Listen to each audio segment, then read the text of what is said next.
तीसरी क्लास में हमने कहां तक पढ़ लिया था? अनुच्छेद 32 तक ना। अनुच्छेद 32 क्या है? संवैधानिक उपचारों का अधिकार, यहां तक पढ़ लिया था।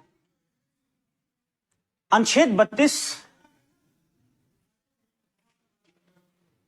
जिसे बी आर अम्बेडकर ने क्या कहा है? संविधान का हृदय या संविधान की आत्मा। ठीक, तो अनुच्छेद 32 को डॉक्टर बी आर अम्बेडकर के अनुसार कहा जाता है संविधान का हृदय या आत्मा। संविधान 32 में है क्या? तो संविधान अनुच्छेद 32 में क्या है? संवैधानिक उपचारों का अधिकार। संवैधानिक उपचारों का अधिकार। संवैधानिक उपचारों का अधिकार। ठीक, अनुच्छेद 32। अनुच्छेद 32 के साथ में एक आर्टिकल पढ़ने को बताया था कि अगर अनुच्छेद 32 आप पढ़े तो उसके साथ में एक आर्टिकल और पढ़ना पड़ेगा। कौन सा है? अनुच्छेद 13 पहले। ठीक, गेट बंद कर दो। संवैधानिक उपचारों का अधिकार जब अनुच्छेद 32 पढ़ते हैं तो वो अधूरा रहता है जब तक कि आप उसके साथ में अनुच्छेद 13 ना पढ़े तब तक। अनुच्छेद 13 क्या कहता था कि संविधान के लागू होने से पहले, संविधान के लागू होने के बाद भारत में कोई भी इस प्रकार की विधि है जो हमारे मौलिक अधिकारों का उल्लंघन कर रही है तो उस मौलिक अधिकार को सुप्रीम कोर्ट क्या कर देगा? समाप्त कर देगा। और अगर वो संविधान के निर्माण से पहले की है तो उसे 26 जनवरी 1950 के बाद शून्य माना जाएगा, समाप्त माना जाएगा। अनुच्छेद 13 इस बात को कहता है। अनुच्छेद 13 की जो पावर है सुप्रीम कोर्ट को, वो किसके तहत दी गई? अनुच्छेद 32 के तहत दी गई कि अनुच्छेद 32 के तहत सुप्रीम कोर्ट क्या कर सकता है कि कोई भी व्यक्ति, संस्था, निकाय या राज्य हमारे मौलिक अधिकारों का अगर उल्लंघन करता है तो अनुच्छेद 32 के तहत सुप्रीम कोर्ट क्या जारी करेगा? रिट जारी करेगा। और वो रिट कितने प्रकार की होगी? सुप्रीम कोर्ट जो रिट जारी करेगा वो कितने प्रकार की? 5 प्रकार की। अब ये पूछेगा सुप्रीम कोर्ट किसके तहत जारी करेगा? तो अनुच्छेद 32 के तहत। अगर पूछे हाई कोर्ट किसके तहत जारी करेगा तो अनुच्छेद 226 के तहत हाई कोर्ट रिट जारी कर सकता है। और ये रिट कितने प्रकार की होगी? 6 प्रकार की। यहां से सबसे महत्वपूर्ण बात जो आपको याद रखनी वो ये है कि अगर पूछा जाए हाई कोर्ट और सुप्रीम कोर्ट में, हर जगह सुप्रीम कोर्ट क्या होता है? पावर में ज्यादा होता है। सुप्रीम कोर्ट के पास शक्ति क्या होती है? ज्यादा होती है। बस एक जगह ऐसी है जहां हाई कोर्ट के पास पावर ज्यादा है, वो किस मामलों में? रिटों के मामलों में। रिटों के मामले में हाई कोर्ट के पास पावर क्या है? ज्यादा है, क्योंकि हाई कोर्ट कितने प्रकार की रिट जारी कर सकता है? 6 प्रकार की। तो 5 प्रकार की रिटें तो जो सुप्रीम कोर्ट ही जारी करेगा वही जारी कर सकता है, हाई कोर्ट भी। और एक अन्य रिट जारी कर सकता है। पहले ये समझो कि सुप्रीम कोर्ट कौन सी 5 रिटें जारी कर सकता है। तो ये जो 5 रिटें हैं इनके बारे में आज हमें पढ़ना है। और ये जो 5 रिटें हैं, ठीक, ये किसके लिए जारी होंगी? ये केवल और केवल मौलिक अधिकारों के लिए। सुप्रीम कोर्ट तभी रिट जारी कर सकता है जब किसी व्यक्ति के मौलिक अधिकारों का उल्लंघन हो रहा हो। अगर मौलिक अधिकारों का उल्लंघन नहीं हो रहा है, अन्य कोई मामला, अन्य कोई विवाद है, तो उसके लिए सुप्रीम कोर्ट रिट जारी नहीं कर सकता। बस हाई कोर्ट के पास यही एक एक्स्ट्रा शक्ति है कि वो 5 प्रकार की रिट तो मौलिक अधिकारों की जारी कर सकता है। और एक अन्य रिट ये जारी कर सकता है कि यदि किसी व्यक्ति के क्या हो रहा है? मौलिक अधिकारों के अलावा अन्य कोई शोषण अगर किसी व्यक्ति का हो रहा है तो उसकी रिट कौन जारी करेगा? हाई कोर्ट जारी करेगा। सुप्रीम कोर्ट वो रिट जारी नहीं कर सकता। तो 5 तो रिट वही सेम हो जाएंगी सुप्रीम कोर्ट वाली, हाई कोर्ट के पास एक एक्स्ट्रा रिट हो जाएगी। किसके पास?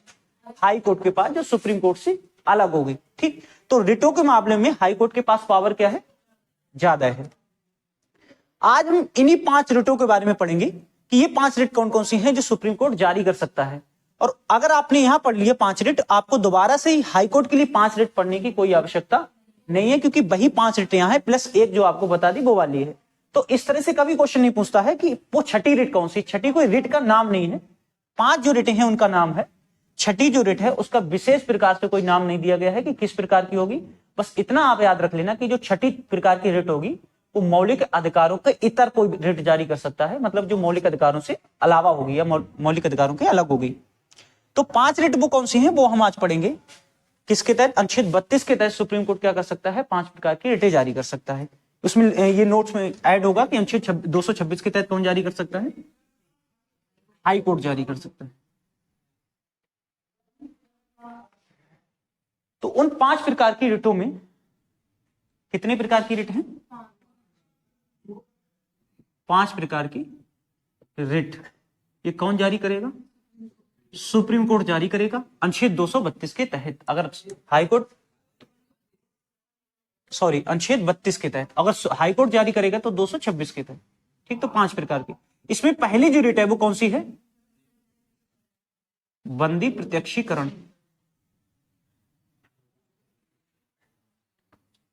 ठीक, बंदी प्रत्यक्षीकरण। बंदी प्रत्यक्षीकरण का जो शाब्दिक अर्थ होता है वो क्या होता है?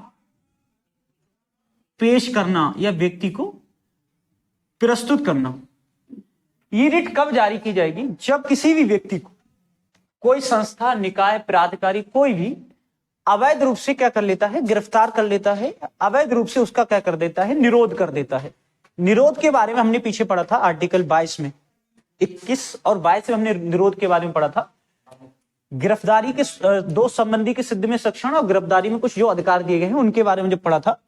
निरोध एक तो होता है गिरफ्तार कर लेना व्यक्ति को, जैसे मान लो पुलिस आई, पुलिस उठा के लेके चली गई, एक तो ये गिरफ्तार करना हो गया, पुलिस गिरफ्तार करके।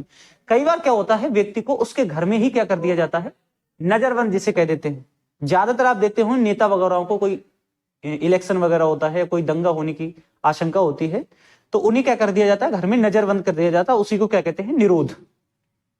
लेकिन जब भी किसी भी नेता को या व्यक्ति को गिरफ्तार किया जाएगा, निरोध किया जाएगा, तो उसके तहत उसके लिए कुछ अधिकार दिए गए हैं। उसमें तो एक पहला अधिकार यह था कि कारण जानने का अधिकार है। दूसरा यह था कि अपने मतलब मन मर्जी से किसी भी विधिवेता या जो वकील वगैरह है उससे क्या करने का? परामर्श और सलाह लेने का अधिकार है। और तीसरा यह था कि 24 घंटे के अंदर उसे निकटतम मजिस्ट्रेट के समक्ष प्रस्तुत किया जाएगा। ठीक, उसमें यात्रा का समय काउंट नहीं होगा।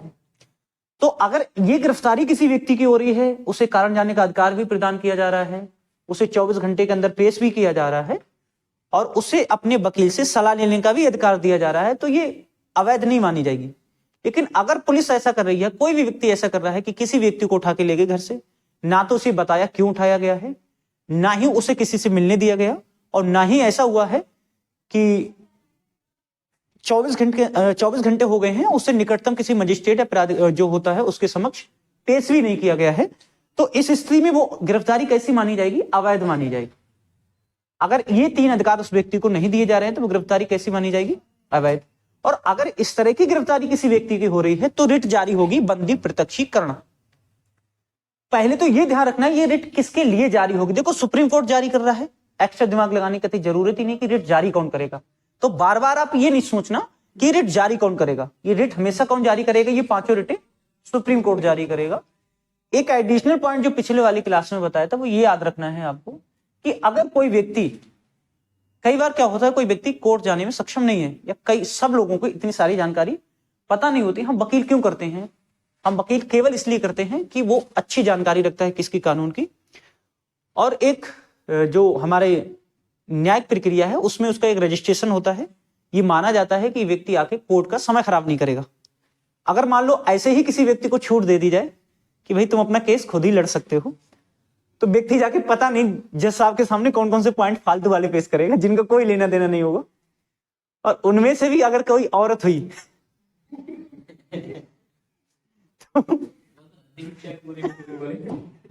तो भले ही वो केस जीते या ना जीते, हाँ, लेकिन इतना समझा के चली आएगी जज को कि वो सोचता रहेगा शाम तक। तो इसलिए एक प्रक्रिया रखी गई, न्यायिक प्रक्रिया, जिसमें आप अपनी बात रखने के लिए किसे रखते हो? वकील को रखते हो। बल्कि कई बार ऐसा भी हुआ है, कई केसों में ऐसा हुआ है कि अगर आप अपना पक्ष अपने आप रखना चाहते हो, आपको अच्छी सी जानकारी है, तो आप कोर्ट से उसकी परमिशन लेके अपना कोर्ट मतलब केस होता है स्वयं भी लड़ सकते हो। ठीक, लेकिन तभी जब कोर्ट आपको परमिशन दे दे तब। तो ये बता रहे थे, पीछे वाली क्लास में बताए थे कि अगर कोई व्यक्ति ऐसा नहीं है जो मतलब न्यायालय जाने में सक्षम है या बहुत ज्यादा जानकारी नहीं, तो कोई भी व्यक्ति उसकी तरफ से क्या कर सकता है? न्यायालय जा सकता है। दूसरा ये कि कोई भी व्यक्ति सीधे सुप्रीम कोर्ट जा सकता है रिटों के मामले में, बाकी अन्य मामलों में सीधे सुप्रीम कोर्ट नहीं जा सकता।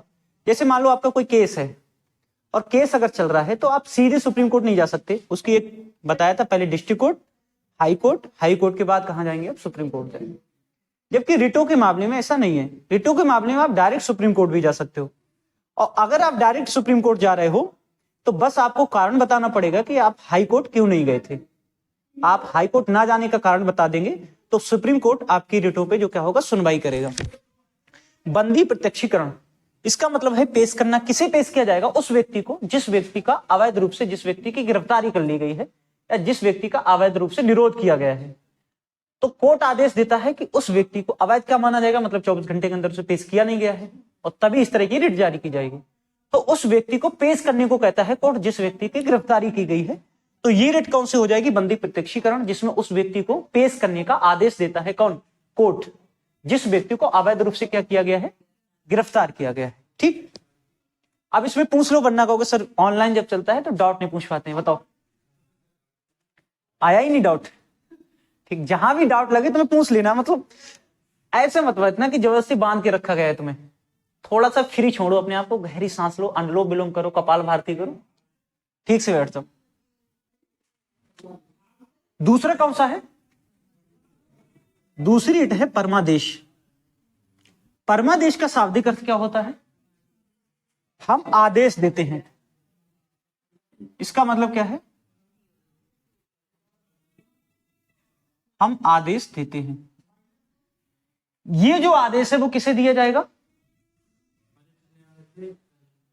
वरिष्ठ न्यायालय से अधीनस्थ जो भी न्यायालय होगा उसके लिए आदेश दिया जाएगा। किसके तहत? परमादेश के तहत। ठीक,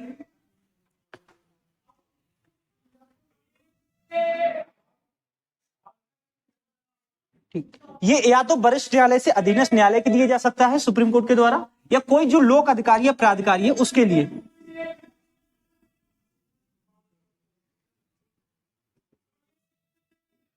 लोक प्राधिकारी, लोक प्राधिकारी का मतलब क्या है? जो भी सरकार के अधीन जो लोग सेवाएं दे रहे हैं उनके लिए, या कोई अधीनस्थ न्यायालय होगा उसके लिए। लोक प्राधिकारी का मतलब हो गया जो सेवाएं दे रहे हैं वो व्यक्ति, जैसे मान लो कोई भी हो सकता है वो, और वो अपने कार्यों को अगर उचित ढंग से नहीं कर रहा है तो उसे ये बताया जाएगा कि आप अपने कार्यों को उचित ढंग से करें। ठीक, उचित ढंग से मतलब ये है कि अगर मान लो आप पुलिस में हैं आप एसआई लेवल पर, ठीक, आपने क्षेत्र में कहीं प्रोग्राम हो रहा है, लड़कों के लिए ज्यादा जरूरी है, ध्यान से सुन लेना।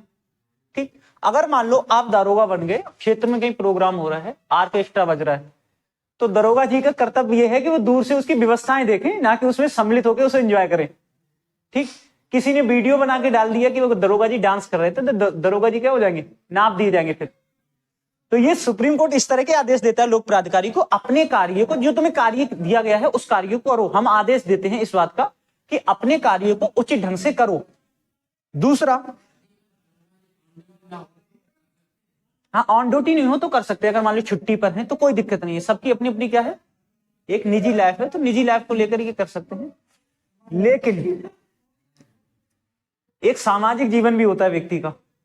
जैसे मान लो, अधिकार तो सबको है, आप कुछ भी कर सकते हो ना, आप डांस कर सकते हो, डांस करने का अधिकार है, लेकिन आप उसकी एक गरिमा भी रखनी पड़ती है जब आप किसी पद पर होते हैं, कि उस पद की गरिमा बनी रहे। ठीक, आप बहुत ज्यादा मतलब ये भी नहीं कर सकते हमारी निजी लाइफ है तो हम किसी को गाली दे रहे हैं, क्योंकि निजी लाइफ के साथ साथ आप आर्टिकल 35, आर्टिकल 34 और 33 अभी पढ़ेंगे, तो उसमें ये देखेंगे कि किस तरह से मौलिक अधिकारों पर प्रतिबंध लगा सकती है सरकार। ठीक, तो लोक प्राधिकारी है कोई भी हो, वो अपने कार्य को उचित ढंग से कर रहा है नहीं कर रहा है, वो किसमें बताया गया है? परमादेश में। एक तो ये हो गया कि आप अपने कार्यों को कर रहे हो नहीं कर रहे हो। दूसरा, इसमें यह भी कहा गया है कि कोई भी लोक प्राधिकारी अपने कार्यों को एक तो उचित ढंग से करे, ठीक, और दूसरा यह है कि अनुचित ढंग से ना करे। अनुचित ढंग से ना करने का मतलब है जो उसके अधिकार क्षेत्र से बाहर है ऐसा कोई कार्य ना करे। पता चला उसके अधिकार क्षेत्र के बाहर है तो वो भी कार्य कर रहा है, तो इसमें आदेश दिया जाता है किसी भी लोक प्राधिकारी को उसके कर्तव्य को उचित ढंग से करने का और अनुचित ढंग से ना करने का, ठीक, या अपने पद की गरिमा को बनाए रखने का। ये सारी बातें किसमें है? परमादेश में। ये आदेश कौन देगा? सुप्रीम कोर्ट देगा। इसका शाब्दिक अर्थ आप याद कर लेना, हम आदेश देते हैं। इसमें एक सुप्रीम कोर्ट के द्वारा आदेश दिया जाता है किसी भी लोक प्राधिकारी को। ठीक, फिर तीसरी कौन सी है? प्रतिषेध। और प्रतिषेध का मतलब होता है मना करना। और दूसरी वाली इसी के साथ में एक और जोड़ के पढ़ेंगे, चौथी, जिसे क्या कहते हैं? उत्प्रेषण। और उत्प्रेषण का शाब्दिक अर्थ है मंगवाना। ठीक, तो प्रतिषेध मतलब प्रतिषेध का मतलब मना करना, निषेध एक प्रकार से। ये जो रिट है ये किसके द्वारा जारी की जाती है? ये सारी सुप्रीम कोर्ट के द्वारा। किसके लिए? अधीनस्थ न्यायालय के लिए। किसके द्वारा? वरिष्ठ, क्योंकि सुप्रीम कोर्ट किस में आएगा? वरिष्ठ में। सबसे वरिष्ठ न्यायालय कौन है? सुप्रीम कोर्ट है। ये भी सेम इसी की तरह अधीनस्थ न्यायालय के द्वारा, मतलब अधीनस्थ न्यायालय के लिए जारी की जाएगी। किसके द्वारा? वरिष्ठ न्यायालय के द्वारा। अब चाहे वो हाई कोर्ट हो, सुप्रीम कोर्ट हो, वो अधीनस्थ रहेगा किसके अधीन? वरिष्ठ न्यायालय, मतलब सुप्रीम कोर्ट के अधीन ही रहेगा वो। ठीक। तो अब चूंकि ये रिट हाई कोर्ट भी जारी कर सकता है, सुप्रीम कोर्ट भी जारी कर सकता है, तो जब आप अधीनस्थ न्यायालय पढ़ो तो उसमें आप डिस्ट्रिक्ट कोर्ट, सेशन कोर्ट को ध्यान रखना। किसे ध्यान रखेंगे आप? डिस्ट्रिक्ट कोर्ट और सेशन कोर्ट। ठीक। वरिष्ठ न्यायालय, चाहे वो सुप्रीम कोर्ट है या हाई कोर्ट, वो ये रिटें जारी कर सकता है अधीनस्थ न्यायालयों के लिए। प्रतिषेध का मतलब शाब्दिक अर्थ है इसका मना करना। अगर मान लो डिस्ट्रिक्ट कोर्ट में कोई ऐसा केस है, जो केस सुप्रीम कोर्ट को या हाई कोर्ट को ऐसा लग रहा है कि ये केस इसके अधिकार क्षेत्र से क्या है? बाहर है। कोई बड़ा केस अगर आ जाता है और उसे लग रहा है कि ये केस इसके अधिकार क्षेत्र से बाहर है। अब आप कहोगे सर जानकारी कैसे होगी? जानकारी ऐसे होगी, ये उन्हीं मामलों में होता है जब कोई बहुत चर्चित केस हो जाता है। जैसे मान लो कोई रेप का केस हो गया, या कोई देशद्रोह वाला केस हो गया, कोई बड़ा केस हो जाता है जो मीडिया में हमेशा चर्चे में रहता है। ऐसे केस सुप्रीम कोर्ट की नजर में होते हैं। कई बार सुप्रीम कोर्ट डायरेक्ट उसमें हस्तक्षेप करता है। ठीक। तो ये प्रकार का डायरेक्ट हस्तक्षेप हो गया किसका? सुप्रीम कोर्ट का। जो भी अधीनस्थ न्यायालय है सुप्रीम कोर्ट के अधीन में, सुप्रीम कोर्ट क्या कहेगा कि इस केस की सुनवाई को अभी रोक दिया जाए, या इस केस की सुनवाई आप नहीं कर सकते हो। तो वो अधीनस्थ न्यायालय के लिए क्या कर देता है? मना कर देता है, रोक लगा देता है उस केस की सुनवाई के लिए। किसके तहत? प्रतिषेध के तहत। तो ये रिट किसके अधीन, किसके तहत जारी की जाएगी? सुप्रीम कोर्ट या जो भी वरिष्ठ न्यायालय है उसके द्वारा अधीनस्थ न्यायालय के लिए, कि जो केस आपके पास है, जो प्रस्तुत किया गया है, ये आपके अधिकार क्षेत्र से बाहर है। कई सारे केस ऐसे होते हैं जो मुद्दे बहुत बड़े होते हैं और सुप्रीम कोर्ट चाहता है वो केस सुप्रीम कोर्ट में सॉल्व हो। ठीक, ज्यादा विस्तार से चर्चा हो, जिससे आने वाले समय में इस तरह के जब केस आए तो सहूलियत रही थोड़ी न्यायिक प्रक्रिया में। तो प्रतिषेध मतलब मना कर देता है अधीनस्थ न्यायालयों के लिए सुप्रीम कोर्ट। लेकिन मना करने के बाद ये नहीं कहता है कि आप वो केस मेरे पास ले आओ। वो केवल वहां क्या कर रहा है? मना कर रहा है कि आप इस केस पे अभी सुनवाई मत करो, या ये केस आपके अधिकार क्षेत्र से बाहर है, आप इस पे सुनवाई नहीं कर सकते। ये किसमें कहेगा? प्रतिषेध में। फिर अगली रिट है उत्प्रेषण। उत्प्रेषण में दो चीजें होती हैं। एक तो इस तरह के जो केस रुकवा दिए होते सुप्रीम कोर्ट ने सुनवाई से, उनके बारे में। और अगर कोई केस ऐसा होता है काफी लंबे समय से पेंडिंग है, उस पर कोई निष्कर्ष नहीं निकल के आ पा रहा है, तो ऐसे दोनों तरह के केस, या तो जो पूर्व में सुप्रीम कोर्ट रुकवा चुका था, या फिर कोई ऐसा केस जो काफी लंबे समय से केस में है, लंबित है, तो ऐसे केसों को सुप्रीम कोर्ट अपने पास क्या करता है? मंगवाता है। तो इसका मतलब क्या हो जाएगा? मंगवाना। कौन मंगवाएगा? सुप्रीम कोर्ट या जो भी वरिष्ठ न्यायालय है वो अधीनस्थ न्यायालय से केसों को, मामलों को अपने पास भेजने का आदेश देता है कि ऐसे मामलों को मेरे पास भेजो। ठीक। तो ये दोनों क्या है? अलग अलग हैं। इसमें मना कर रहा है, जब मना कर दिया है तो उन केसों को मंगवा रहा है किसके तहत? उत्प्रेषण के तहत। बताओ पीछे वाले समझ में आ गया या नहीं आया? तुम बताओ, कौनो दिक्कत? कौनो दिक्कत नहीं? नहीं खे। आगे लाइन में बताओ तुम लोग, समझ में आया? ठीक। अब नोट्स में एक बार देख लेना, सही सही लिखा हुआ है सब। अगली कौन सी है आपकी? अधिकार परीक्षा।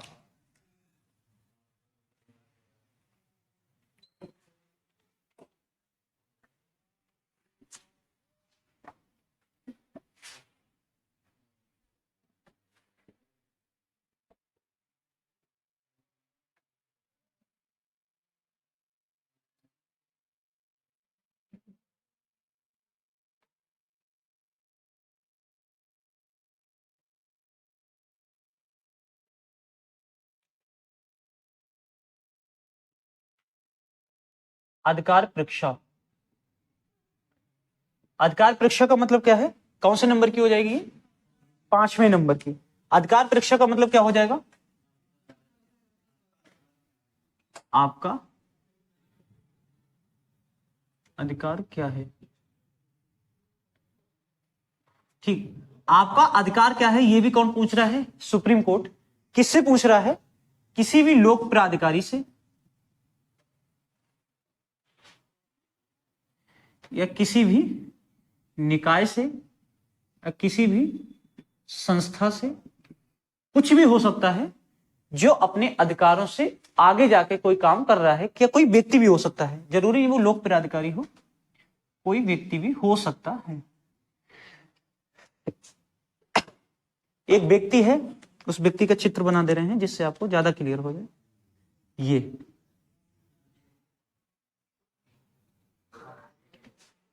इधर को कहीं जा रहा है, आंखें थोड़ी सी बड़ी हैं, इन्हीं आंखों का उठा रहा है ये फायदा। इसके दांत भी थोड़े से बड़े हैं और बाल भी इसके थोड़े से बड़े, कान भी बनाने। अब ठीक है। इसका नाम है मंगरू। क्या नाम है इसका? मंगरू। आप थोड़ा ज्यादा क्लियर लग रहा है, शरीर से थोड़ा दुबला पतला है, बहुत तेजी में है। ठीक।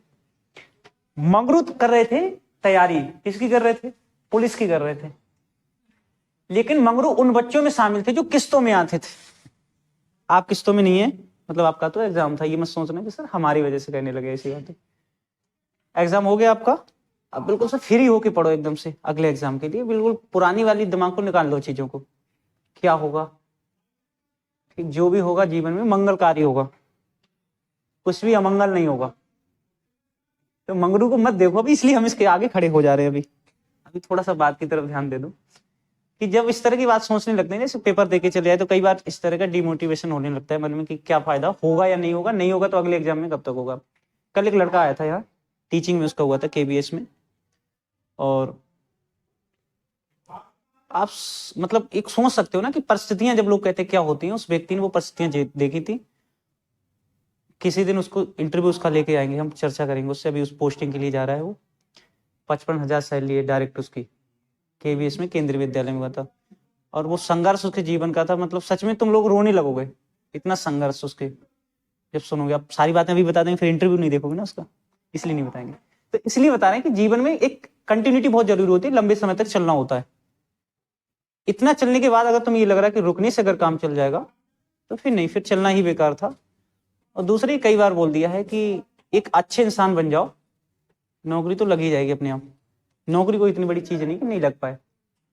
ठीक, तो जब भी अपने आप में इस तरह का डिमोटिवेशन फील हो तो आप अपनी परिस्थितियों को देखो कि हम क्या हैं, हमें करना क्या है, वरना फिर वही रह जाना है ना। अगर नहीं करोगे तो फिर चेंज क्या रह जाएगा उन सारे लोगों में और तुम में? क्या मतलब डिफरेंस रह जाएगा जो नहीं कर रहे हैं।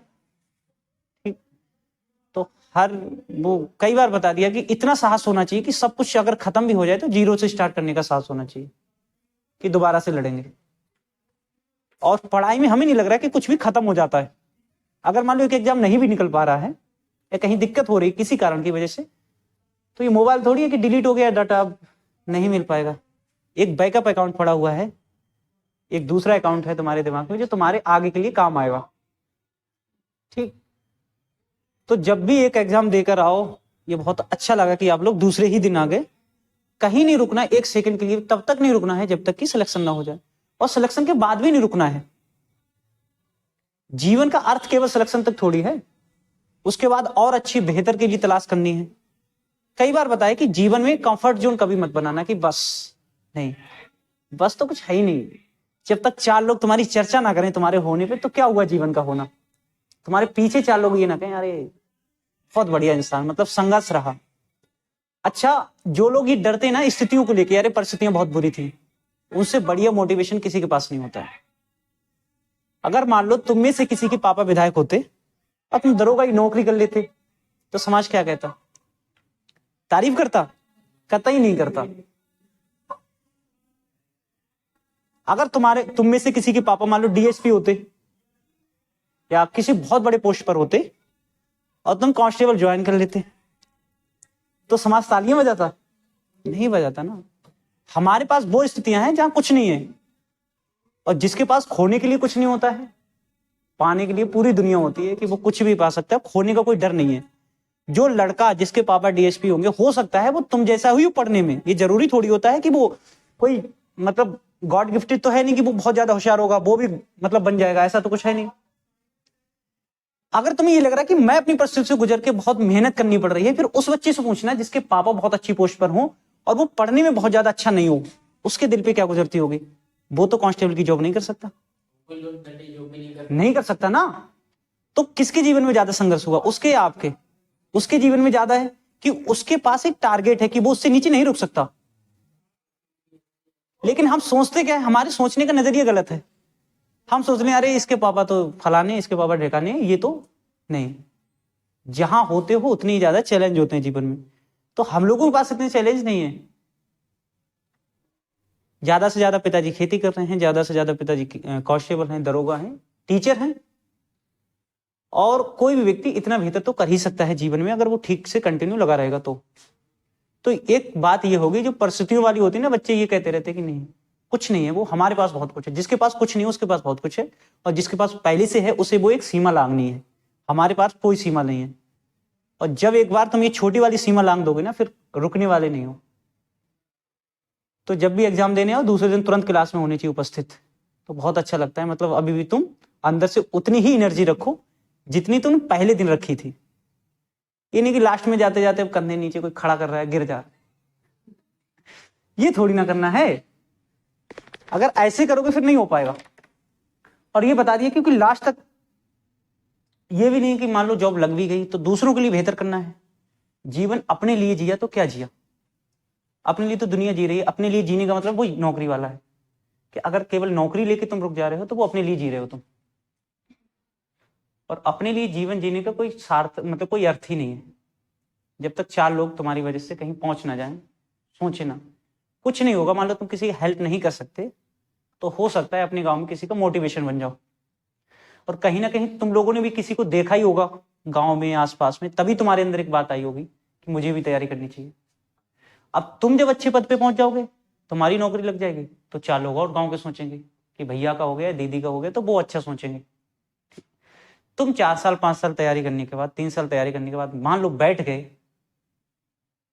तो ये तुम अपने साथ तो गलत कर ही रहे हो, आने वाली पीढ़ियों के साथ भी गलत कर रहे हो। वो कभी भी इस क्षेत्र में आने से डरेंगे कि वो भैया थे बहुत होशियार थे, उनका सिलेक्शन नहीं हो पाया। तो आप अपने के बाद आगे का भी सोचा करो कि आने वाले, अरे ज्यादा से ज्यादा क्या होगा। पोरस भी तो हार गया था, लेकिन उसने अंबी की तरह समर्पण नहीं किया। लेकिन चर्चा किसकी है? अंबी को तो आप जहां तहां इतिहास में पढ़ते होंगे, और पोरस को नाटक भी देखा होगा, मूवी भी देखी होगी। ठीक, सिकंदर जब पढ़ा जाएगा, जब भी सिकंदर पढ़ा जाएगा दुनिया में, तो पोरस पढ़ा जाएगा। ठीक, तो ऐसे मानक कई बार सेट हो जाते हैं कि आप अपनी हार के भी इतनी मतलब वो हो जाते हैं कि जीवन में मानक सेट हो जाए, उसके बाद लोग कहें हाँ हार गया था, लेकिन नहीं, हारा नहीं था। मतलब हार के भी कुछ लोग जीत जाते हैं। समझ में आ रही है बात? तो ये इसलिए भी बता रहे हैं कि एक वीडियो कल आ गई थी कि यूपी पुलिस की वैकेंसी का कोई अता पता नहीं। हमें बड़ा डर लगता है, और ऐसे लोग हैं यूट्यूब पर जो हर हफ्ते एक वीडियो जरूर बनाएंगे किसी बात को लेकर, क्योंकि व्यूज बहुत अच्छे आ जाते हैं। बच्चा बैठा हुआ फालतू में बिल्कुल एकदम से कि वैकेंसी, केवल यूपी पुलिस के लिए तैयारी कर नहीं रहे हो, साथ में और भी एग्जाम आ रहे हो उन्हें भी दे रहे हो। जैसे दिल्ली पुलिस के देने गए तो कुछ बच्चों का होगा ही, अच्छा हुआ है, हो जाएगा। शुरुआत तो उन्होंने यूपी पुलिस की थी ना, दिल्ली पुलिस का कोई बीच में था ही नहीं कि दिल्ली पुलिस आएगा भी, नहीं था ना, आ गया, हो भी जाएगा कुछ बच्चों का दिल्ली पुलिस में। अगर मान लो यूपी पुलिस की वैकेंसी नहीं भी आ रही है 1%, पहली बात तो जहां तक है वैकेंसी आएगी, 1% अगर वैकेंसी नहीं आ रही है, फॉरेस्ट गार्ड में वैकेंसी आ गई यूपी ट्रिपल के थ्रू, या अन्य कोई वैकेंसी आ गई जो हिंदी मीडियम से होती है, या स्टेट में कोई और वैकेंसी आ गई, नहीं भी आई, जैसे कुछ बच्चों का अभी बिहार में हो गया, जब करना ही है तो कहीं भी कर सकते हो ना। जैसे वो बच्चे कल आया था, उसकी पोस्टिंग कोलकाता है, जाना है उसे, क्योंकि परिस्थितियां ऐसी हैं, जाना है, पोस्टिंग होगी बाद में, यहां हो जाएगी, और अच्छी तैयारी करेगा 5 साल तक अच्छे पद पे चला जाएगा। अगर मान लो आप यहाँ स्टेट का पेपर दे रहे हो, नहीं भी वैकेंसी आ रही है, दूसरी स्टेट में आ रही, वहां चले जाओगे, और इतनी अच्छी स्थिति नहीं है कि आप नहीं जाओ, छोड़ दो। जो बच्चा जीडी में असम राइफल, आईटीबीपी में जाने को तैयार है, वो अदर स्टेट आराम से चला जाएगा किसी भी वैकेंसी में। नहीं चला जाएगा पुलिस में, चला जाएगा। और इसी बीच जैसे मान लो टीचिंग में जो बच्चे तैयारी कर रहे थे, बहुत हताश थे। सबसे अच्छा उदाहरण आपके, इसके अच्छा उदाहरण कोई नहीं हो सकता आपके सामने, कि जो बच्चे एकदम से हताश थे क्योंकि टीचिंग की कोई वैकेंसी नहीं आई 5 साल में पिछले, और मोस्टली बच्चों का बिहार में हो गया। अब कोई इतना दूर तो है नहीं बिहार, हिंदी भाषी वो भी है, वहां भी तुम्हें जबरदस्ती ये लोग मटन खाओ मछली चावल खाओ ऐसा तो है नहीं, वहां भी जो तुम्हारा है भाई। और जहां तुम जिस माहौल में रहोगे वहां, अब आजकल इतनी सुरक्षा है, इतनी ऑनलाइन चीजें, घर से कनेक्ट रह सकते हो। ये तो है नहीं कि वो पुरानी मूवी होती थी चिट्ठी ना कोई संदेश वाला, वीडियो कॉल करो घर पे, भाई घर वालों से कनेक्ट में रहो। तुम्हें घर वालों को कुछ भेजना है, ये भी सुविधा है अब तो, कॉरियर के द्वारा भेज दो। माँ बाप को कुछ भेजना है, भाई बहन को कुछ भेजना है, वहीं बैठे बैठे भैया ले तेरे लिए खाने का आ गया, वहीं बैठ के तुम खाने का भेज सकते हो। तो भारत में कहाँ कौन किससे दूर है। तो कभी भी ये मत सोचना कि अदर स्टेट में है तो वहां जरूर डालो, ठीक। जब तैयारी कर ही रहे हो तो वहां भी डालना, जहां भी अदर स्टेट में पुलिस वगैरह की वैकेंसी आती है वहां। तो बैठना मतलब ये कहना चाहते हैं, मोस्टली इस क्लास के लिए ये पहले ही बता दिया था, अभी टेस्ट पेपर के जब बांटे थे, जो रिस्पॉन्स इस क्लास ने दिया है, किसी बच्चे के दूसरे क्लास में 52 में से 52 नंबर नहीं आए। सुबह गुस्सा बहुत थी इस क्लास से हम, लेकिन लास्ट तक जाते जाते खुशी हो गई वो इस बात की कि दूसरा कोई व्यक्ति, कोई अन्य क्लास के बच्चे इस क्लास को डिफेंड नहीं कर पाए, ठीक। तो ये अपने आप में इस बात को हमेशा ध्यान रखा करो, भेदभाव तो नहीं करते हैं किसी बच्चे के साथ में, लेकिन कुछ ज्यादा उम्मीदें हैं, तो ज्यादा उम्मीदों में अगर तुमने छोड़ दिया फिर दिक्कत रहेगी, हमारे लिए भी और तुम्हारे लिए भी, ठीक है। तो ऐसे हम आशा करते हैं आप उम्मीदों पर खरा उतरेंगे, ठीक। लड़ेंगे लास्ट तक, कब तक नहीं होता होगा ही। हाँ इधर आओ मंगरू की तरह। ये कह रहा है कि सर मुझे बना के मोटिवेशन देने लगे, इसे भी मोटिवेशन मिल गया।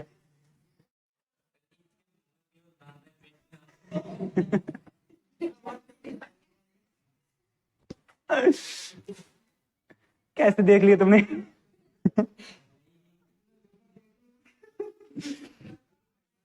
इन्हें ध्यान दो मंगरू की तरफ। ये जो है ये तैयारी कर रहा था, इसका नहीं हुआ, नहीं यहीं से बात शुरू हो गई थी। ये तैयारी कर रहा था, इसका सिलेक्शन नहीं हुआ। मंगरू थोड़ा ज्यादा डिमोटिवेट हो गया, गांव वालों ने ज्यादा कर दिया, तो बोला अरे कुछ नहीं होगा। तो मंगरू एक दिन गांव में अपनी छवि बनाने के लिए दरोगा की वर्दी पहन के मंगरू ने, अभी ऐसा केस हुआ है बरेली में 3-4 मतलब 15-20 दिन पहले की बात, ठीक। तो मंगरू वर्दी पहन के चला गया गाँव में, ऐसा ही की एकदम से। काफी दिन से बाहर रह रहा था, गाँव वालों को भी नहीं पता था। ये वैकेंसी भी इसने बता दिया था पिछली वाली, बोले 2017 में मेरा हो गया, ठीक। तो ऐसा इसने बता दिया, फिर 2021 वाली में बता दिया, किसी में बता दिया इसका हो गया है, ऐसा इसने बता दिया। तो ये घर से बाहर है, कहीं दक्षिण भारत में चला गया है, जो नौकरी वोकरी कर रहा है, और कह दिया मैं ट्रेनिंग पर हूँ, कहाँ, मुरादाबाद, ठीक। इसके बाद ये मंगरू क्या हुआ, एक दिन से वर्दी खरीद के गाँव में पहुंच गया।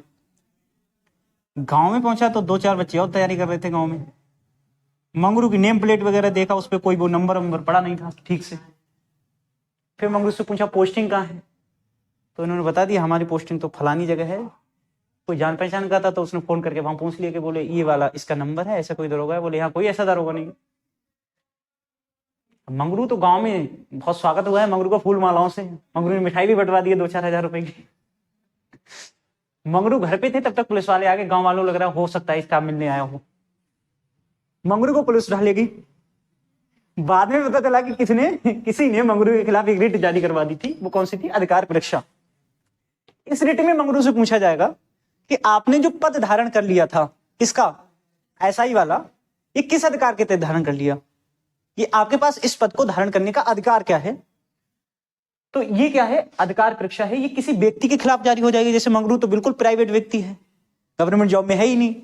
दूसरा ये भी हो सकता है कि कोई कांस्टेबल हो, अब वो एसआई की वर्दी धारण करके, कई एक मूवी है उसमें वो चला जाता है, पंजाबी मूवी है, तो उसमें वो चला जाता है, वो ढूंढता रहता है वर्दी कि कहाँ है। वो गांव में दिखाने के लिए चला जाता है कि हाँ मेरे परिवार में एक दरोगा हो गया, उसके परिवार में सब कांस्टेबल ही होते हैं। तो कोई कह देता है कि ये कांस्टेबल का परिवार है, तो वो दरोगा की वर्दी धारण करके चला जाता है, दरोगा वहां वर्दी ढूंढ रहा होता है।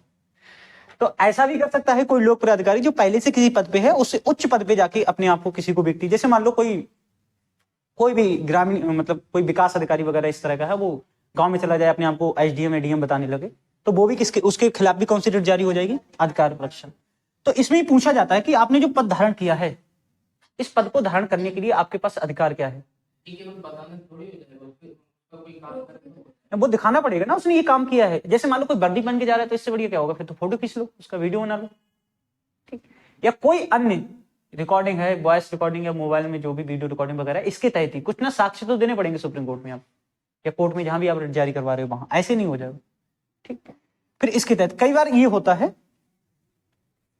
कि कोई व्यक्ति किसी को फोन कर रहा है कि मैं फलाने विभाग से फलाना व्यक्ति बोल रहा हूं और ये आपके डॉक्यूमेंट्स, या आपको इतना पैसा देना पड़ेगा, इस तरह के जो रिश्वत वाले मामले आते हैं ना, तो पूछा जाए कौन हो, तब भी फिर भी उसकी अधिकार परीक्षा ही जारी होगी, उसमें ये कहा जाएगा कि आपने किस अधिकार के तहत इस व्यक्ति से पैसे मांग लिए, या ये काम कराने का इस तरह से कैसे, मतलब आपने उसे आश्वासन दे दिया जबकि आप उस पद पे नहीं है।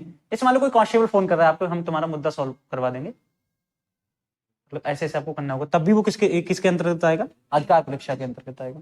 तो ये किसी व्यक्ति के विरुद्ध जारी हो सकती है, लोक प्राधिकारी के विरुद्ध जारी हो सकती है, ठीक।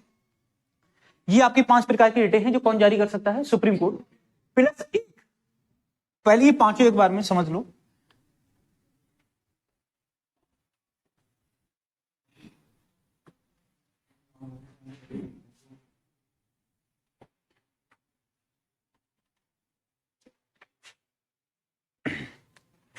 पहली कौन सी थी, बंदी प्रत्यक्षीकरण,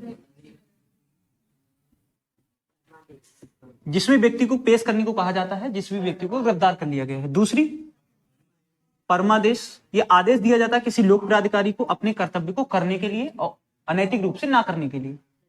तीसरी है प्रतिषेध, इसमें सुप्रीम कोर्ट या अधीनस्थ न्यायालय को, वरिष्ठ न्यायालय अधीनस्थ न्यायालय को मना करता है कि ये अधिकार आपके अधिकार क्षेत्र से ये बाहर है, आप इस पे काम नहीं करेंगे। चौथा है उत्प्रेषण, जिसमें मंगवाने को कहता है। और पांचवा है अधिकार परीक्षा।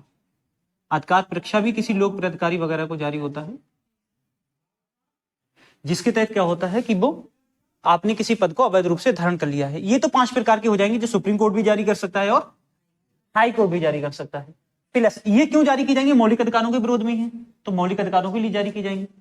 प्लस एक रिट हो जाएगी जो मौलिक अधिकारों से अलग होगी, कोई भी केस आ जाएगा उसमें, बस उसमें मौलिक अधिकार वाले उल्लंघन नहीं होनी चाहिए। मौलिक अधिकारों का उल्लंघन है तो ये 5 रिट में से कोई जारी होगी। और कोई अन्य कोई बात है, मौलिक अधिकारों का जहां उल्लंघन नहीं है, अन्य कोई भी समझ लो आप, जैसे मान लो उस मौलिक अधिकार जो दिए गए हैं 6 मौलिक अधिकार, उनके इधर जाके कोई काम हो रहा है। जैसे आप उदाहरण के लिए समझ लो, आपकी संपत्ति पे कोई अधिकार कर रहा है दूसरा व्यक्ति, कोई दूसरा व्यक्ति अधिकार कर रहा है आपकी संपत्ति पे, तो आपके मौलिक अधिकार तो है नहीं है ना, तो अदर में चला जाएगा। फिर ये कोई व्यक्ति अगर आपकी संपत्ति पे अधिकार कर रहा है और स्थानीय इस प्रशासन वगैरह उस पर कोई सुनवाई नहीं कर रहा है, ठीक, आपने डीएम को भी ज्ञापन दे दिया, एसडीएम को भी दे दिया, लेखपाल जो भी होते हैं आपके अधिकारी सबको दे दिया, वहां कोई सुनवाई नहीं हो रही है, तो आप कहां जाएंगे, फिर हाई कोर्ट जाएंगे। इसके लिए आप सुप्रीम कोर्ट नहीं जा सकते क्योंकि अभी एक प्रकार का केस के मामले में आ गया, तो आप इसके लिए कहां जाएंगे, हाई कोर्ट जाएंगे। हाई कोर्ट फिर रिट जारी करेगा किसके लिए, जो भी वहां का सबसे बड़ा अधिकारी होगा जिसने आपकी सुनवाई नहीं की होगी, जैसे डीएम है तो डीएम के लिए जारी करेगा, ठीक। डीएम फिर अपनी सफाई देगा, कुछ भी करेगा कि मेरे संज्ञान में नहीं था, फिर आपको वो डॉक्यूमेंट्स वहां पेश करने पड़ेंगे कि देखो मैंने ऐसे ज्ञापन दिया था लेकिन इसका मुझे कोई रिप्लाई नहीं मिला और दूसरे पक्ष की तरफ से मेरी जमीन पे अधिकार कर लिया गया है।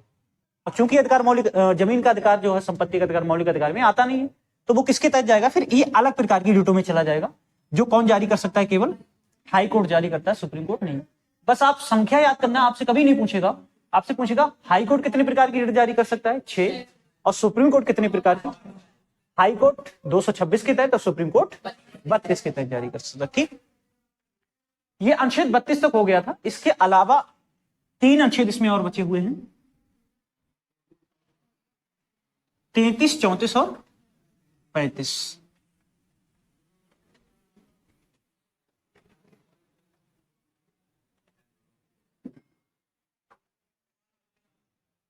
ये बहुत ज्यादा महत्वपूर्ण नहीं है, लेकिन महत्वपूर्ण हो भी सकता है क्योंकि एक मूवी आ रही है सैम बहादुर। सैम बहादुर एक मूवी आ रही थी कल 1 दिसंबर को। तो ये 33 थोड़ा थोड़ा उससे रिलेटिव है। क्यों? क्योंकि 33 में बात कर रहा है, इसमें ये बात कर रहा है कि जो अगर मान लो कहीं भी मार्शल लॉ लागू है, सेना विधि लागू है, ठीक, तो इस स्थिति में क्या होगा,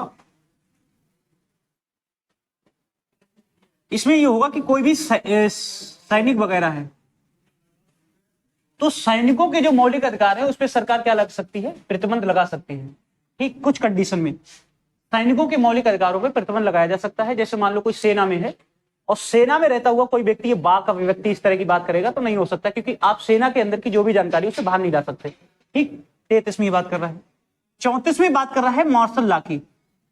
अगर मान लो कहीं मार्शल लॉ लागू है, सेना का नियम कहीं लागू है, तो सेना का नियम लागू होने के दौरान अनुच्छेद 34 के तहत जो संसद है वो व्यक्ति के मौलिक अधिकारों पर प्रतिबंध लगा सकती है। जैसे मान लो भारत का कोई क्षेत्र है, जैसे नागालैंड,